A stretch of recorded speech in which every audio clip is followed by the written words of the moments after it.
안녕하세요. 30대 초반 평범한 여자입니다. 남친과는 1년 동안 별다른 다툼 없이 잘 만나왔고 7개월 전 상견례를 하고 결혼을 2달 앞두고 있습니다. 그런데 며칠 전 남친에게 빚이 있다는 사실을 알게 되었네요. 남친은 현재 공기업에 근무 중이고 말수가 적고 순진한 사람이라 빚에 대해 전혀 의심을 해본 적이 없었습니다. 데이트할 때는 물론이고 저희 가족을 만날 때에도 그런 기미가 전혀 보이지 않았거든요. 아무튼 결혼 이야기가 나오고 난 후 상견례를 할 당시에 예비 시어머님이 결혼에 보탤 돈이 없다. 대신 아들이 1억 정도 모아놓았다. 하고 말씀하시기에 제가 모은 돈을 보태서 대출을 받아 집을 마련할 생각이었습니다. 그런데 결혼 준비를 조금씩 하면서 결혼 날짜가 다가오니 집 얘기가 나오기 시작했는데 이때부터 트러블이 조금씩 생기기 시작하더군요. 사실 문제는 예단 때부터 있긴 했었습니다. 앞에서 말씀드렸듯이 예비 시댁에서 지원을 일절 해주지 않는다 하셨는데 당시 돈이 없다. 우리 아들이 다 알아서 할 거다. 대신 애들 결혼할 때 며느리한테 예물은 해주겠다. 하고 말씀하시더라고요. 그런데 이후 뜬금없이 예단비와 안방 가구를 바꿔달라 하시는 겁니다. 그 말에 저희 부모님이 땡땡이도 그 정도 돈을 모아놓았다. 그러니 둘이 합쳐 결혼 준비를 하면 될 거다. 대신 예단비는 저희 집에서 준비하겠다. 하고 말씀하셨지만 사실 예비 시어머니의 말씀을 듣고 많이 황당해 하셨습니다. 그도 그럴 게 양심이 있다면 가구까지 바라지 않으셨을 텐데 이바지 음식 안 하냐. 예단비와는 별도로 한복은 꼭 해라. 하는 등 많은 걸 요구하셨거든요. 이건 제 생각이긴 하지만 남친의 동생이 먼저 결혼했는데 속도 위반으로 급히해서 아무것도 못 챙겨받은 게 한이 되신 듯 했습니다. 그리고 첫째 아들이 공기업에 다니고 있는 걸 자랑스럽게 생각하시는 분이라 더 바라시는 것 같기도 했고요. 아무튼 예비 시어머니의 요구사항이 점점 늘어나기 시작하기에 이대로는 도저히 안 될 것 같아 남친에게 어머님 욕심이 과하신 것 같다. 그냥 예단 예물 같은 건 다 빼고 우리 둘이 모은 돈을 합쳐서 하면 안 되겠냐 하고 말했습니다. 제가 모은 돈을 제외하고 부모님이 따로 예단비를 주기로 하셨기에 더는 부담드리고 싶지 않았거든요. 그랬더니 갑자기 남친이 집에서 5천을 보태주신다 하더라. 그러니 너희 집도 맞춰달라 하고 말하는 겁니다. 갑자기 돈을 보태주신다는 말에 조금 당황스럽긴 했지만 그런 사실을 부모님께 말씀드렸고 부모님께서는 여유가 있으니 원하는 걸 해주신다 하셨습니다. 그래서 그 기준에 맞춰서 집을 구하고 결혼 준비를 하기로 했었죠. 그런데 이걸 남친이 어머님과 상의해서 전한 내용이 아니었다는 사실을 후에 알게 되었습니다. 어머님들 한복 맞춰주는 것에 대해 여쭤보려 예비 시어머니께 전화를 드렸더니 집은 잘 구하고 있는 거냐 하고 물어보시더라고요. 해서 2억 정도 선에서 전세를 알아보고 있어요. 하고 말씀드렸습니다. 저희가 모은 돈으로 집을 구하고 남는 돈으로 혼수와 결혼식장 등을 다 준비할 예정이었거든요. 그랬더니 둘이 합쳐서 2억 정도 되는데 전세를 그렇게 구하면 결혼 준비는 어떻게 할 거냐. 대출을 낼 생각이냐. 무리하게 하지 말고 잘 맞춰서 해라. 하고 말씀하시더라고요. 처음에는 이게 무슨 말인가 싶어 어머님께서 돈을 줄까 말까 고민을 하고 계신 줄 알았습니다.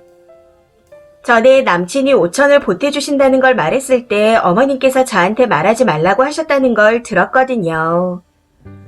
사실 예비 시어머니께서 남편 없이 10년 동안 아들 둘을 키워오며 고생을 많이 하셨기에 돈에 대해 매우 민감한 편이라 아까워하시는 그런 부분이 없지 않아 있었습니다. 그래서 그날도 그냥 그런 식으로 생각하며 넘겼었죠. 그런데 며칠이 지난 어느 날 남친이 대뜸 저에게 안 좋은 일이 있으니 본인의 집으로 와달라고 하는 겁니다. 걱정되는 마음에 퇴근 후 바로 달려갔더니 본인에게 빚이 2억이 있다며 모든 걸 다 털어놓더라고요. 이걸 어머님께서도 3일 전에 알았다 하셨고요. 그 빚은 주식으로 인해 생긴 거였고 저를 만날 때부터 있었답니다. 작년 이맘때쯤까지는 5천 정도가 있었는데 나중에 결혼 준비를 하면서 저희 집과 약속한 돈을 만들기 위해 빚을 내서 주식을 더 넣었고 그 결과 연속으로 다 말아먹었다고. 그러고는 마지막으로 토토를 200만 원어치 사서 당첨을 기다리고 있었다 하는데 정말 기가 차고 어이가 없었습니다. 남친 말로는 저희 집에서 자꾸만 집 이야기를 하니 주식도 안 되고 똥줄이 탔다고 하더라고요. 아무튼 그러다가 마지막 희망인 토토까지 당첨이 안 됐고 이자가 쌓이니 대출을 받아 돌려막기를 했었는데 이제는 대출도 안 되는 지경이라고. 그래서 현재는 개인 회생을 알아보고 있다 했습니다. 이때 지원해주신다 했던 5천만 원도 다 거짓이었다는 걸 알게 되었죠. 결혼식을 2달 조금 넘게 남겨놓고 이제 와서 빚이 있다니 머릿속이 멍해지는 것 같았습니다. 더 황당한 건 남친 어머님께서 그냥 이대로 결혼을 진행하자 하셨다는 거죠. 그간 얘기했던 가구나 이바지는 다 생략하고 한복도 빌려 입자. 대신 예물도 쌍가락지 하나만 하고 신혼여행까지는 보태주겠다. 단 친척들이 있으니 예단비를 조금은 보태라 하고 말씀하시는데 진짜 제정신인가 싶더라고요. 그러면서 제안했던 게 개인 회생을 하고 월급에서 최소 생활금 80만 원을 받아 5년 동안 같이 갚아 나가자 하는 거였습니다. 2억 빚을 2년간 개인 회생하면 1억으로 감면된다 하면서요. 그러고 나면 어머님 명의로 된 4억 원대 아파트를 전세로 돌려 1억 5천을 보상해주겠다 하셨습니다. 사실 남친 어머님이 현재 살고 계시는 작은 아파트와 4억 원대 아파트를 2채 가지고 계시거든요. 현재는 월세로 받고 계신 상태인데 그걸 전세로 돌려서 돈을 주신다는 거였죠.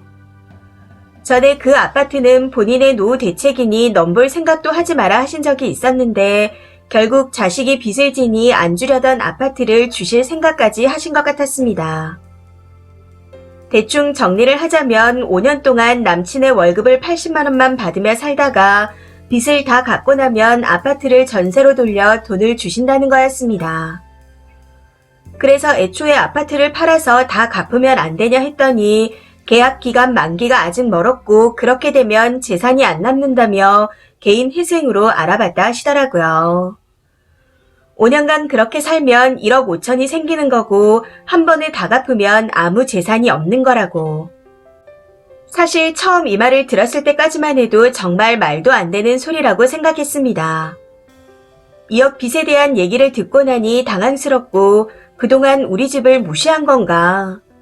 딸만 있는 집이라고 쉽게 본 건가? 하고 별별 생각이 다 들었던 것 같아요.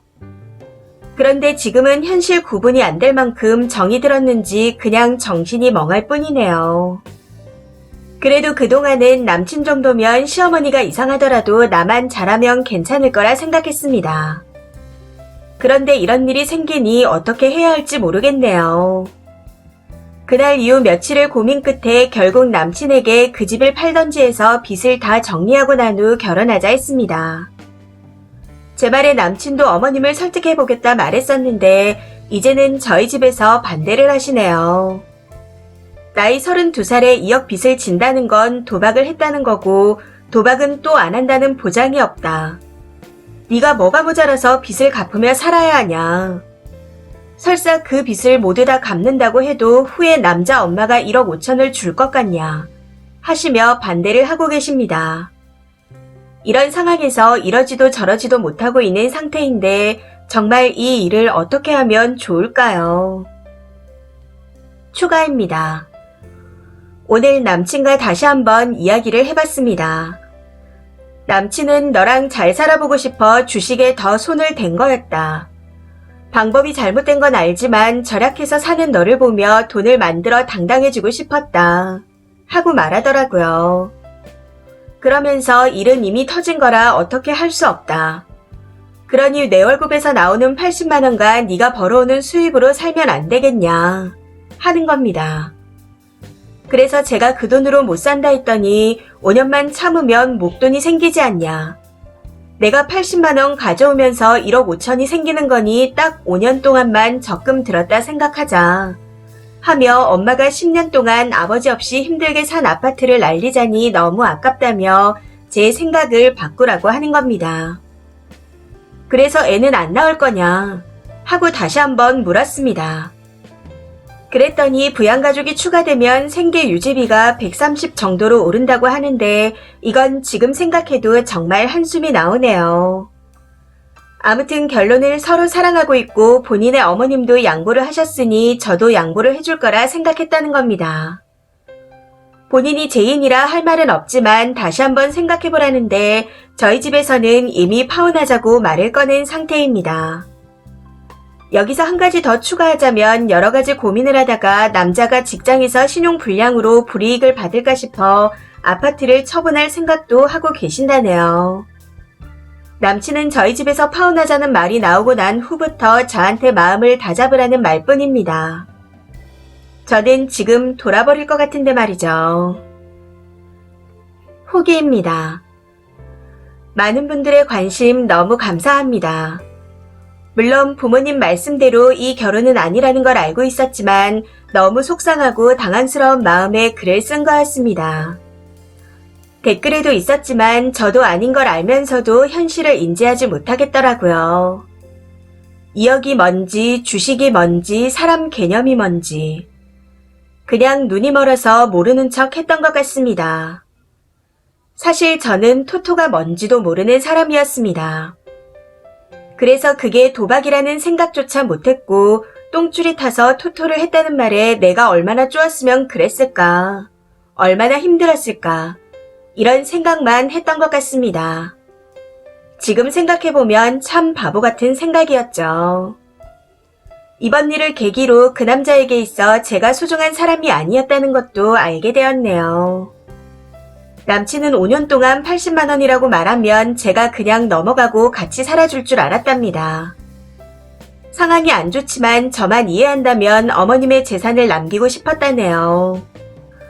그러면서 나를 사랑한다면 다 이해해줄 줄 알았다. 나도 너를 사랑하지 않았다면 빚을 다 청산하고 빚에 대한 그 어떤 말도 안 했을 거다.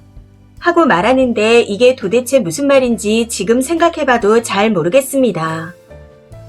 이제는 제가 그 남자에게 어떤 존재였는지조차 잘 모르겠네요. 저희가 서로 사랑했던 게 맞는지조차 의심스러울 지경입니다. 아무튼 많은 분들이 의견을 주셔서 현실 파악을 제대로 잘 할 수 있었습니다. 현재는 부모님들 간에도 파혼 의사를 확실히 전달한 상태라 걱정하지 않으셔도 될 것 같아요. 부모님께서 귀하게 키워주신 걸 한 번 더 생각하고 앞으로 정신을 바짝 차려서 열심히 살아보겠습니다. 댓글 남겨주신 분들께 정말 감사드립니다. 댓글입니다. 첫 번째. 지금이라도 물린다니 천만다행이지만 어째 미련이 느껴져서 걱정이네요. 제 동생이었다면 정말 뺨을 후려쳐서라도 정신 차리라고 말해주고 싶어요. 님 전남친 놈은 한마디로 그냥 넋이 나간 놈입니다. 빚이 있다는 사실과 2억이라는 금액이 중요한 게 아니에요. 주식과 토토요. 님 인생까지 조질 뻔했다는 걸 절대 잊지 마세요. 두 번째. 그래도 님은 다행이네요. 저는 결혼 후에 남편에게 빚이 2억 가까이 있다는 걸 알았습니다. 결혼 후 아기까지 낳고 알았어요. 시댁에서 갚아준다고 하긴 했었는데 아직까지 깜깜무소식입니다. 그냥 사기 결혼으로 무르고 싶은데 아기 때문에 참고 있는 상태이죠. 저도 참 멍청했다 싶네요.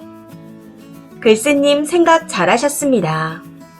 꼭 좋은 사람 만날 거예요. 세 번째. 만약 결혼까지 갔다면 100% 고생했을 겁니다. 저도 결혼할 때 남편이 그 정도 빚이 있었는데 시댁이고 친정이고 많이 도와주셨지만 정말 힘들더라고요. 지금 결혼 9년 차인데 아직까지 빚을 갖고 있습니다. 서로 정말 많이 사랑하고 정은 있는데 돈 때문에 싸우는 일이 많아지더군요. 그게 정말 지치고 힘듭니다. 그렇게 싸우다 지치면 남편이 원망스러워지거든요. 그래도 아직은 믿긴 하지만 싫지 않아서 살고 있는데 이것도 언제까지 갈지 모르죠. 그냥 경험자로서 해주고 싶은 말은 잘 결정하셨다는 겁니다. 앞으로 더 좋은 사람 나타날 거니 마음 잘 추스르셨으면 좋겠네요. 네 번째, 세상에 별의별 사람들이 다 있는 것 같습니다. 저런 놈들도 결혼을 하겠다고 설치니 그저 신기할 뿐이네요. 다섯 번째, 주식이든 로또든 어느 정도 선을 넘어 도박 수준인 것 같습니다. 전부 저질러 놓고 뒷감당이 안 되니 말한 것도 어이가 없고요. 저도 그런 분 만나봤는데 나중에는 별의별 핑계를 다 대더라고요. 이런저런 말로 위기만 넘기려고 들고요. 결혼하고서도 서로 못 믿는 부부들이 많은 세상인데 시작부터 저런 남자를 어떻게 믿고 결혼하겠나요? 파혼 정말 잘하셨습니다. 이 사연은 여기까지입니다.